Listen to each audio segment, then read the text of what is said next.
Vacation season is approaching, which means a lot of people are thinking about which travel credit card might be best for them. Join Viewcation as we try to pick out the best travel cards for 2023.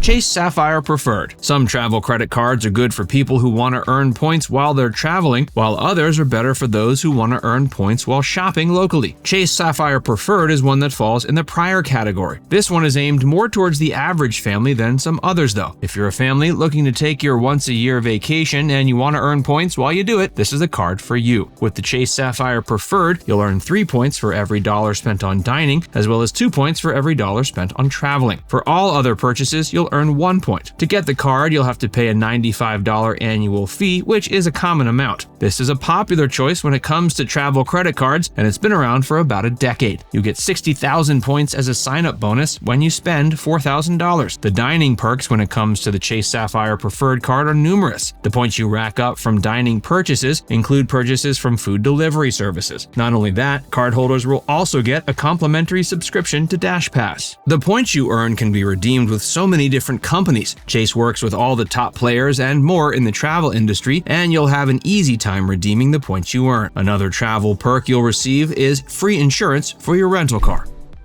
Chase Sapphire Reserve. Chase Sapphire Reserve is the choice for Chase members who travel a bit more often. In terms of perks, Chase Sapphire Reserve is a step up from its cousin, the Preferred. However, that also comes with a higher price point that may make it so this card isn't for everyone. With the Reserve card, cardholders earn 3 points per dollar on both food and travel purchases. Meanwhile, all other purchases earn the same single point per dollar as with the Chase Sapphire Preferred. Once again, the points are easy to redeem when it comes to Chase travel credit cards, so you'll get plenty of use from them. Another perk that is exclusively offered by the Chase Sapphire Reserve is a $300 credit for travel purchases. This can come in pretty handy, but it might not seem like such a value when you take into account that the card has an annual fee of $550. Other travel perks include the fact that cardholders get access to around 1,300 different airport lounges in the world. Not only can cardholders get in, but they can also bring a friend. The last perk of note is the card's Lift bonus category, which provides 10 points per dollar when using the driving service.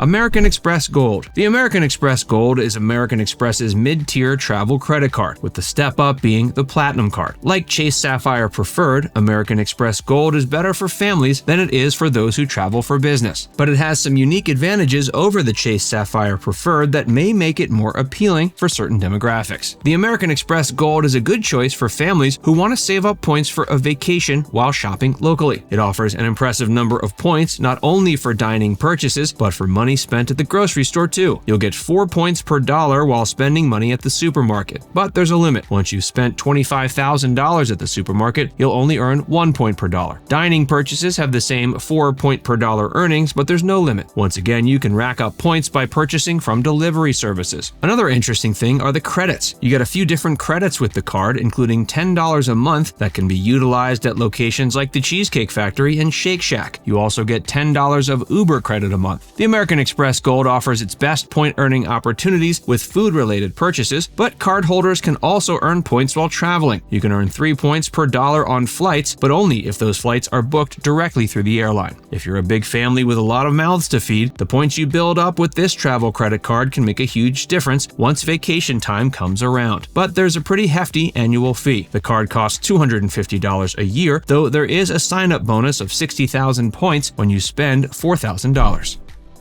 American Express Platinum. The Platinum is even more oriented at hardcore travelers than Chase Sapphire Reserve. This means avid travelers will get even more out of the card, but those who travel ever so often will likely find the card to be of no use at all. The name of the game when it comes to this card is travel perks, although they aren't necessarily coming to cardholders via the points they earn. The card does earn points, but the ways to earn points are few and far between. The main draw of the American Express Platinum seems to be the access to premium airport lounges around the world, as well as the credits. The Platinum does have a point system, but it's specifically aimed at travelers, so unless you travel often, you won't be getting very many points with this card. Even if you do, the point system here is a little bit limiting. You can earn 5 points per dollar on flights, but that's only if the flights are booked directly through the airline. Not only that, but those 5 points per dollar drop to 1 once purchases reach $500,000. Thankfully, if you're spending $500,000 on flights, you're likely a frequent enough traveler that you'll get some use out of this card's other and more unique travel perks.